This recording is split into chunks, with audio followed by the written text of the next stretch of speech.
बिस्मिल्लाहिर्रहमानिर्रहीम पार्ट 2 जिसमें हम डिस्कस करेंगे साइलेंट लेटर्स को और कुछ यहाँ पर ये बात ध्यान में रखो कि स्पेलिंग और प्रोनाउंसिएशन मिक्सचर में चलेंगे।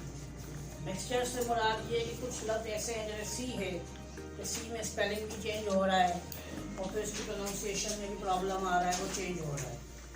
कुछ चीज़ें हम अलहदा करेंगे। सबसे पहला रूल कि जब भी क्यू के बराबर में यू लाजमन लिखा जाएगा और जब ये क्यू लिखा जाएगा तो इसकी साउंडिंग होगी quality, quantity, quiver, question, require, square, inquire. Choir sound यहाँ से लोगे। अब आपके जहन में सवाल आएगा, सर ऐसे भी तो वर्ड हैं क्यू के साथ जिसमें यू का इस्तेमाल नहीं होता, मसलन कासमाबाद, मसलन कमरुद्दीन। तो ये बात याद रखो कि इंग्लिश में एक टर्मिनोलॉजी है जिसे हम कहते हैं प्रॉपर प्रोनाउन। क्या कहते हैं? Proper pronoun. प्रॉपर प्रोनाउन जो वर्ड है इसकी स्पेलिंग कोई चैलेंजेबल नहीं हो सकती कभी भी। आप अगर कभी ये बात कह दो तो ये चैलेंजेबल है, तो चैलेंजेबल नहीं हो सकती। उसकी वजह क्या है? उसकी वजह ये है कि सिंपली जो नाम लिखा जाता है वो प्रॉपर है। प्रॉपर की स्पेलिंग अपनी जगह पर अहमियत रखती है। मिसाल के तौर पर मैं वर्ड गुस्सा लिखूँ ऐसे भी लिख सकता हूँ, मैं ऐसे ऐसे भी लिख सकता हूँ। जावेद में लोग वी भी अटैच करते हैं, जावेद में लोग डब्ल्यू भी अटैच करते हैं, डबल ई भी लगा देते हैं, ए आई भी लगा देते हैं। इसीलिए प्रॉपर नाउन कभी चैलेंज नहीं होगा। लेकिन जो कॉमन वर्ड्स आपके इंग्लिश में लिखे जाते हैं, क्वालिटी, क्वेश्चन, रिक्वायर, स्क्वायर, वहाँ पर हमेशा क्यू डब्ल्यू के साथ यू का इस्तेमाल लाजमन होगा। बगैर यू के आप वर्ड को जस्टिफाई या लिख नहीं सकते, लाइफ टाइम रहम रखो। नंबर 2, प्रॉपर नाउन के अलावा कहीं पर भी जे, क्यू, उसके अलावा आपका W, V, X and might be there is a word जो डबल नहीं किए जाते। के को भी डबल नहीं किया जाएगा। ये अल्फाज है ये कहीं पर भी डबल नहीं लिखे जाएंगे। इंग्लिश वर्ड्स में जनरली आपको सिर्फ मक्का लिखते हैं, एम ए डबल के एच लिख सकते हो, लेकिन वो अगेन क्या आ जाता है? प्रॉपर प्रोनाउन आ जाता है। प्रॉपर प्रोनाउन की स्पेलिंग कभी भी चैलेंजेबल नहीं होगी। आप गलती में कुछ लिख लो, बचपन में घर वालों ने कुछ लिख ली, वो एक लाइफ टाइम चलती रहेगी, उस पर कोई चैलेंजेबल पॉइंट मौजूद नहीं है। अब आते हैं कुछ साइलेंट लेटर्स की तरफ। बहुत सारे ऐसे वर्ड लिखे जाते हैं जिनको बोला नहीं जाता। सबसे पहला लेटर, अब साइलेंट लेटर शुरू में भी हो सकते हैं, मिड में भी हो सकते हैं और एंड में भी हो सकते हैं। यहाँ पर सवाल ये आता है कि साइलेंट क्यों है? मैंने अर्लियर पहले पार्ट में कहा था कि साइलेंट इस वजह से हैं कि मुख्तलिफ जगहों से वर्ड्स लिए गए हैं, और जब मुख्तलिफ जगहों से आप चीज़ों को एक जगह पर इन करोगे तो जाहिर बात है कि वो चीज़ें डिफरेंट में आएंगी। मिसाल है कि एक नया फर्नीचर ख़रीदते हो तो वो अपने रूम की लेंथ देखकर आप उसमें वो फिट कर देते हो। लेकिन जब अगर मुख्तलिफ चीज़ें आप ख़रीदो, कोई किसी से, कोई कलर किसका कोई होगा, साइज किसी की कोई होगी, जाहिर बात है उसको तो रूम में आपको जैसे तैसे करके एडजस्ट करना पड़ेगा। आप उसको प्रॉपर तरीके से एडजस्टमेंट नहीं कर सकते। सबसे पहला लेटर, अगर बी एम के बाद आता है तो आपका जो लेटर बी है वो क्या हो जाएगा? साइलेंट हो जाएगा। लेटर जहन में ये रखना है, it's only in one syllable, only one syllable. पिछले लेक्चर से मैं दोबारा रिपीट कर रहा हूँ, आई रिपीट अगेन कि सिलेबल वो अल्फाज जो ब्रेक होता है, जब लफ्ज़ ब्रेक होगा तो उसको हम वन सिलेबल कहते हैं। 2 में टूटेगा तो 2 सिलेबल, 3 में टूटेगा तो 3 सिलेबल। इसके नाम हैं मोनोसिलेबल, डाइसिलेबल, लेकिन नामों में डिटेल में जाने की फिलहाल ज़रूरत नहीं है, हमें चीज़ों को सिंपल करना। अब देखिए मैंने एक वर्ड लिखा, इसको मैं क्या पढ़ूंगा? बम। बम नहीं पढ़ूंगा, क्या पढ़ूंगा? बम पढ़ूंगा। यानी एम के बाद जब बी आया तो बी को हमने क्या किया? साइलेंट कर दिया। इसी तरीके से एक और एग्जांपल देता हूँ आपको। हमने लिखा कोम, कोम्ब नहीं लिखेंगे, एक कोम जो बालों में कंघी की जाती, कोम्ब वर्ड है, कोम्ब वर्ड नहीं है, क्योंकि तो बी पे खत्म हो रहे हैं तो बी साइलेंट हो जाएगा। इसी तरीके से ये वर्ड मोस्टली गलत प्रोनाउंस किया जाता है। क्लाइंब लोग कहते हैं, क्लाइंब नाम का कोई इंग्लिश में वर्ड नहीं है, जैसे क्लाइंब। और इसका बेहतरीन एग्जाम्पल मैं आपको दे दूं। आप अक्सर कहते हो जब आईएनजी लगा के बोलते हो, आप क्या बोलते हो? क्लाइंबिंग। आप क्लाइंबिंग कभी नहीं बोलते। कभी आपने क्लाइंबिंग बोला है? इस वर्ड आपने नहीं बोला है। लेकिन ये बात भी ध्यान में रखो कि अगर ये वर्ड आगे की तरफ इन सिलेबल 2 में चला जाएगा तो फिर बी फर्स्ट पार्ट से कंसर्न नहीं है, फिर बी की अपनी अहमियत बन जाती है और उसको प्रोनाउंसिएशन में रखा जाएगा। मैं इसको एग्जांपल देता हूँ। मतलब मैंने एक वर्ड लिखा कंबाइन। अब यहाँ पर मैंने कमाइन नहीं कहा, कॉम्बिनेशन कहा जाता है, कॉम्बिनेशन नहीं कहा जाता, क्योंकि ये 2 सिलेबल में टूटा। पहला सिलेबल क्या था आपका? कम, दूसरा हो गया बाइन, इसीलिए बी की अहमियत बन गई, उसको आगे अपना साथी मिल गया जिसके साथ वो जुड़ गया। फर्स्ट पार्ट उसको एक्सेप्ट करने के लिए तैयार नहीं है। बी एक और जगह पर भी साइलेंट होता है जब आपका बी टी से पहले आता है। किससे पहले आता है? टी से पहले। ये word about it, don't worry, word simple and front of doubt, doubtful, doubtfulness. यहाँ पर बी लेटर आपका क्या है? साइलेंट। लेकिन इसमें कोई ज़्यादा एग्जाम्पल नहीं है। एक आधा वर्ड एक फ्रेंच वर्ड है। जब ये फ्रेंच में बी था, अंग्रेजों के पास आया तो अंग्रेजों ने इसमें बी को निकाल दिया। एक लंबे अरसे तक इसमें बी मौजूद नहीं था, लेकिन फिर क्योंकि फ्रेंच के वर्ड थे, उनमें बी लगा हुआ है बहुत सारी जगहों पर, तो दोबारा उसको रीपुट कर दिया गया और बी को लगा दिया गया। लेकिन इस वक्त हमारा ये डिस्कशन नहीं है कि क्या है क्या नहीं, हमें ये ध्यान। फिर एक चीज और भी रिपीट करूँ कि 80% 90% रूल्स फॉलो करेंगे, लेकिन 20% 10% 5% रूल को फॉलो नहीं करेंगे। यानी बाद आपको ऐसे वर्ड्स मिल जाएंगे जो इन रूल्स को फॉलो नहीं करेंगे। आप कहोगे सर आपने कोई रूल बढ़ा दिया, हमने तो लिख लिया था, अब हम तो ये पत्थर की लकीर की तरह बांध के बैठे हुए हैं। तो ये बांधो जरूर, लेकिन 80% 90% तक, क्योंकि जो इंग्लिश का वर्ड है वहाँ तो ये रूल 100% फॉलो करेंगे, लेकिन जो वर्ड इंग्लिश के लैंग्वेज के अलावा कहीं से उठा दिए गए हैं तो वहाँ पर फिर इसमें फ़र्क आ जाता है। तो जाहिर बात है जब वहाँ से फ़र्क आएगा तो हमें 99% ये पता नहीं चलता कि ये इंग्लिश का खुद का वर्ड है या किसी लैंग्वेज से उठाया गया। उठाने की जब तक वर्ड्स की बात है तो इससे ज़्यादा एग्जाम्पल ले लूँ कि अरबिक वर्ड है, ये अब ये डिक्शनरी में शामिल है। आमीन, आमीन बेसिकली एन अरबिक वर्ड, मगर अब इंग्लिश डिक्शनरी में ये वर्ड ऑक्सफोर्ड डिक्शनरी में मौजूद है। और रिसेंट टाइम में मैंने आपको एक वीडियो दिखाया था, वही पाकिस्तानी न्यूज़ का, कि डिक्शनरी में चैम्बर्स वालों ने अच्छा वर्ड शामिल कर दिया गया है, यानी कि he is happy, he is अच्छा, एंड अच्छा यूज एज एक्सप्रेशन अच्छा। If you remember the PK movie of Aamir Khan, a different sort of expression you got, अच्छा अच्छा अच्छा।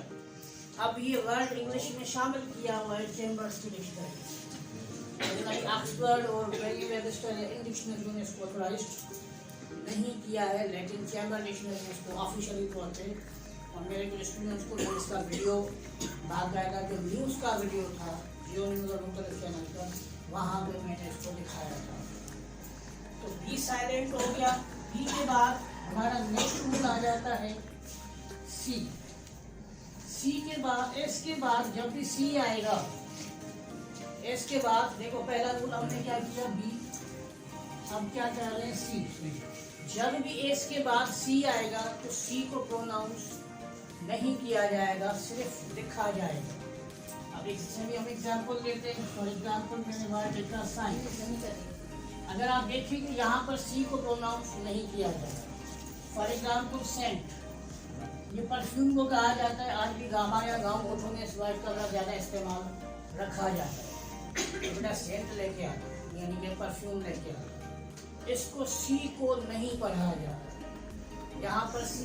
लेकिन जब ये साउंड सी और का को मिलाएगा तो फिर ये अपना का साउंड प्रोड्यूस कर सकता है। जैसे स्कॉर्पियो, स्कैनर, स्केल, स्क्रीन, तो फिर अलग साउंड हो जाता है। लेकिन इस वक्त अगर इसके बाद सी है तो सी को प्रोनाउंस नहीं किया जाता। वेरी नेक्स्ट रूल, उसके बाद आपका आ जाता है, अगर डी जी या जी ई से पहले आएगा तो हमेशा डी साइलेंट होगा।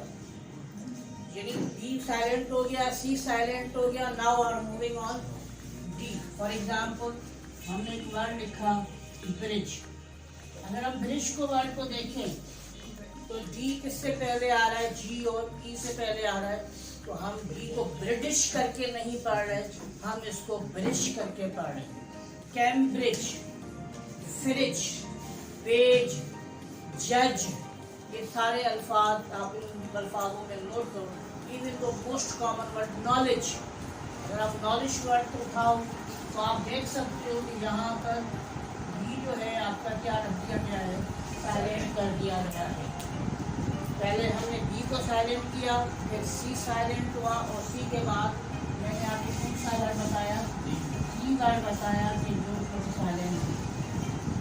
ई का वर्ड साइलेंट नहीं होता, एस बी का दूसरा साइलेंट नहीं होता है। हाँ, जहाँ पर इस वर्ड में, अब आगे की तरफ चलते हैं, इस वर्ड में जी एच आएगा, वो जी एच हाइड कर दिया गया। फॉर एग्जाम्पल मैं वर्ड लिखता हूँ फाइट। अगर आप देखिए, अच्छा इसकी अहमियत है, ये बात नहीं रखना जहन में, अहमियत नहीं है। बहुत सारे लोग ये सोच रहे होते हैं कि सर अगर जी एच को जब पढ़ना ही नहीं था तो हटा दिया जाता, फिर ये फाइट नहीं बनता, फिर ये फिट हो जाता। इसी तरीके से माइट, तो माइट में अगर आप देखेंगे जी एच को विद हाइट नहीं पढ़ते, विद हाइट नहीं पढ़ रहे हैं आप माइट पढ़ रहे हैं। यहाँ पर भी जी एच की प्रोनाउंसिएशन नहीं प्रोड्यूस की जा रही। और इससे बेतहाशा वर्ड होंगे आप commonly bit, bright, what, taught. अगर आप इन सबको एक सेकंड फॉर्म जो है टीच का टॉट, बाय का वॉट, ब्रिंग का ब्रॉट, तो आप देखें थिंक का थॉट, तो उसमें जी एच को साइलेंट रख दिया गया है। जी एच भी कुछ जगहों पर साइलेंट रहता है। उसके बाद आए साइलेंट नहीं है, ये साइलेंट नहीं, ये तो बड़ा अहम वर्ड है, जो जब भी एन से पहले आता है वो हमेशा साइलेंट हो जाता है। No, new, knowledge. अब आप नॉलेज वर्ड्स को ही एज एग्जाम्पल ले लें। जब हम वर्ड लिखते हैं नॉलेज, यहाँ पर आप चीज़ें नोट करेंगे, डी भी साइलेंट हो रहा है और एन भी साइलेंट हो रहा है, और मोस्ट इंटरेस्टिंग कि डब्ल्यू इसके साथ अटैच हो रहा है। आप नाव पढ़ रहे हो, आप किनो वो लीडिश नहीं पढ़ रहे, देखो कितना बड़ा फर्क नजर आएगा आपको सिर्फ एक वर्ड में, कि दो जगहों पर साइलेंट हो रहा है और तीसरी जगह पर डब्ल्यू जो है ओ के साथ मिलकर वाल का साउंड प्रोड्यूस कर रहा है। तीन चीज़ें एक ही वर्ड में आपको एफर्ट आ रही है कि देखो कितना बड़ा फर्क आ रहा है कि के साइलेंट, डी साइलेंट और डब्ल्यू ओ के बराबर में है। नो, आप इसको नाव नहीं पढ़ रहे, आप इसको नॉलेज पढ़ रहे हैं। इसलिए बात ध्यान में रखो कि बहुत सारी जगहों पर, और के हमेशा शुरू में, मिड में या एंड में साइलेंट नहीं होगा, मिड या एंड में साइलेंट नहीं होगा, कि सिर्फ और सिर्फ शुरू में ही साइलेंट होगा। के बाद एल क्या एल साइलेंट होता है? बिल्कुल होता है। और इसके लिए फार्मूला मैंने इंट्रोड्यूस किया है, मम्मी डैडी की फिक्र। क्या कहा है? मम्मी डैडी की फिक्र। ये याद करना फार्मूला, आपको आसानी हो जाएगी। अब कैसे फिक्र हो रही है देखें, जब ए और एम के दरमियान में एल आता है तो एल साइलेंट हो जाता है। काम पाम। तो आप देखोगे M for mummy, M for mummy. फिर मैंने वर्ड लिखा ओ और यू के दरमियान और डी के दरमियान में एल आएगा, एल साइलेंट हो जाता है। कुड, वुड, कूल्ड, वुड, शूल्ड नहीं होता, अक्सर जगह would, would, would, could, should. यहाँ पर देखो मम्मी भी हो गया, डैडी भी हो गया। उसके बाद मैंने वर्ड लिखा वॉक। तो ए और के दरमियान में एल फिर साइलेंट है, walk, talk. M for mummy, D for daddy, K for K. उसके बाद मैंने एक और वर्ड लिख लिया कि ए और एफ के दरमियान में एल आएगा तो अगेन एल भी क्या होगा? साइलेंट। यानी चार जगहों पर ये एल साइलेंट होता है। बल्कि एक और जगह है जहां भी साइलेंट होता है, एक्स में ही होता है लेकिन ओ के दरमियान में। जैसे मिसाल के तौर पर फोक, आपने ये म्यूजिक का नाम सुना होगा, फोक म्यूजिक। तो फोक म्यूजिक में आप क्या करोगे? क्या लिखना था? तो फोक म्यूजिक, तो मम्मी डैडी फिक्र अगर आप याद करोगे तो आपका ऑटोमेटिकली जो है क्या होगा? एल आपका साइलेंट हो जाएगा। इस के बाद जो हमारा नेक्स्ट वर्ड साइलेंट हो रहा है एल। क्या एल साइलेंट होगा? नहीं होगा। क्या एम साइलेंट होगा? नहीं होगा। क्या एन साइलेंट होगा? नहीं होता। एक जगह पर एन साइलेंट है लेकिन वो सिर्फ अंग्रेजी में एक ही वर्ड है और वो है ऑटम। ऑटम की स्पेलिंग AUTUMN। ऑटम लिखा जाता है लेकिन स्पेलिंग में एन भी लिखा जाता है। यहाँ पर एन साइलेंट है लेकिन क्योंकि इसमें ज़्यादा वर्ड नहीं है इसीलिए मैं इसको ज़्यादा डिस्क्रिप्शन में नहीं जाना चाह रहा। उसके बाद एन साइलेंट हो गया, ओ साइलेंट नहीं होता। पी साइलेंट होता है दो जगहों पर। अगर पी एस से पहले होगा तो पी साइलेंट होगा। फॉर एग्जाम्पल एक वर्ड लिख देता हूँ, मैंने वर्ड लिखा साइकोलॉजी। इसको साइकोलॉजी पढ़ा जाएगा, फिजियोलॉजी नहीं पढ़ा जाएगा। तो आप साइको पढ़ोगे, फिजिको नहीं पढ़ोगे। और पी एक और जगह पर आपका साइलेंट होता है जब पी आपका टी से पहले आ जाए। फॉर एग्जाम्पल वर्ड मैंने लिखा रिसेप्ट, इसको रिसेप्ट पढ़ा जाता है, रिसेप्ट नहीं पढ़ा जाता। रिसेशन होता है, रिसेप्शन नहीं होता है। प्रोनाउंसिएशन वहाँ से सीखी जाती है, जब आप लेटर को साइलेंट करोगे तो ऑटोमेटिकली प्रोनाउंसिएशन भी सही होगी। आप रिसेप्ट नहीं होता, रिसेप्ट होता है। आप फी जमा करवाते हो तो बाकी आपको मिलती है, वो रिसेप्ट नहीं है, वो आपकी रिसेप्ट है। ये बात याद रखें कि पी भी यहाँ पर साइलेंट होता है आपका। उस पी के बाद कुछ मजीद 2-3 वर्ड्स रह गए, उसको माइंड अप करेंगे। उसमें पहला वर्ड है टी।